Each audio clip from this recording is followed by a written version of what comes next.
Alors bonjour chers souscripteurs, merci pour me soutenir et me suivre. J'espère que vous allez bien. Aujourd'hui, on va suivre un peu Thierry Breton, cet agent de la Chine communiste, en fait des Russo-chinois, mais qui est membre d'un club d'influence chinois, comme je l'ai révélé, le Paris Shanghai Club. Et donc, même s'il y a eu un retrait, comme je l'ai révélé aussi, avec le nouveau gouvernement, alors un retrait temporaire, puisque entre-temps, deux young leaders de la France China Foundation sont revenus par la fenêtre. C'est Olivia Grégoire et est-ce que c'est Franck Rister ou un autre Agnès Pannier-Runacher, voilà. Donc deux young leaders de la France China Foundation qui étaient partis du gouvernement suite au remaniement avec Gabriel Attal, qui reviennent quand même.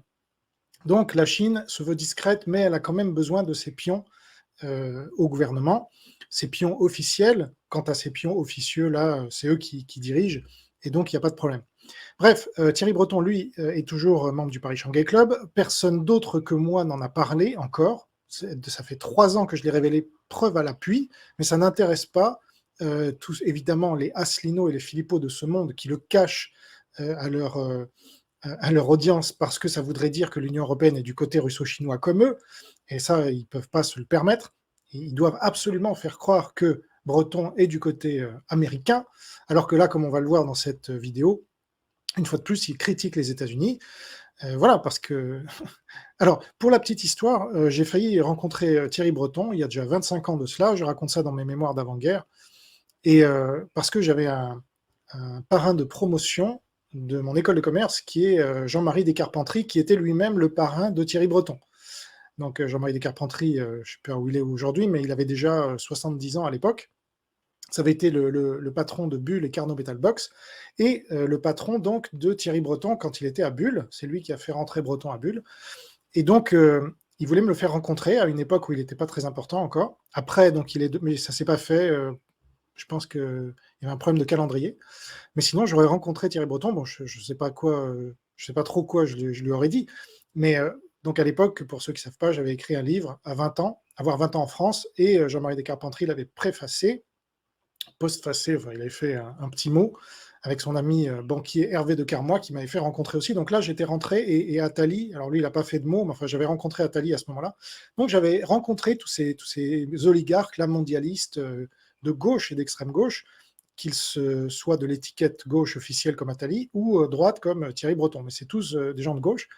Et donc, Thierry Breton, avant de regarder sa vidéo, pour vous remettre un peu dans le contexte, donc c'était le vice-président de Bull entre 96 et 97. Ensuite, il est devenu PDG de Thomson entre 97 et 2002, puis de France Télécom entre 2002 et 2005. Toutes entreprises qui se sont cassées la gueule après son passage, parce que ce gars est un nul absolu. Et quand il est ministre ou commissaire européen, ça se voit, mais c'est moins facilement mesurable. Mais quand il est à la tête d'entreprise, là, je peux vous dire que c'est une catastrophe. Donc ensuite, il a été ministre de l'économie, des finances et de l'industrie au sein du gouvernement Raffarin III entre 2005 et 2007, donc sous direction Chirac. Donc c'est un proche de Raffarin, donc de la Chine. C'est à ça qu'on le voit aussi. Ensuite, il a été enseignant à la Harvard Business School entre 2007 et 2008. Et ensuite, PDG du groupe Atos pendant 10 ans, 2009-2019, 11 ans même. Et là, Atos est en train de se casser la gueule aujourd'hui, peu de temps après son départ de la direction d'Atos. Donc voilà, il a été classé souvent patron parmi les plus performants, mais c'est par l'oligarchie voilà, mondialiste là, qui, voilà, toi tu es un bon petit mondialiste, tu mets en place nos, nos recommandations, mais les recommandations en question tuent les sociétés, donc ça ne marche pas. Voilà, donc ça c'était pour un petit point, pour que vous sachiez un peu de qui on parle. Et donc, ce qui ne figure pas sur sa fiche Wikipédia, c'est qu'il est membre du Paris Shanghai Club, dont fait partie aussi Elisabeth Borne, Valérie Pécresse, le PDG de Aéroport de Paris, le PDG de Bouygues Construction. Donc voilà, il y a des gros bonnets, et la Chine est très influente, comme on le sait, quand on me suit en tout cas.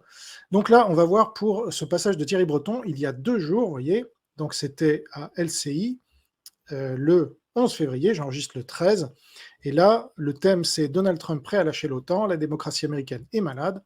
Donc on va voir ce que ce cher Thierry Breton a à dire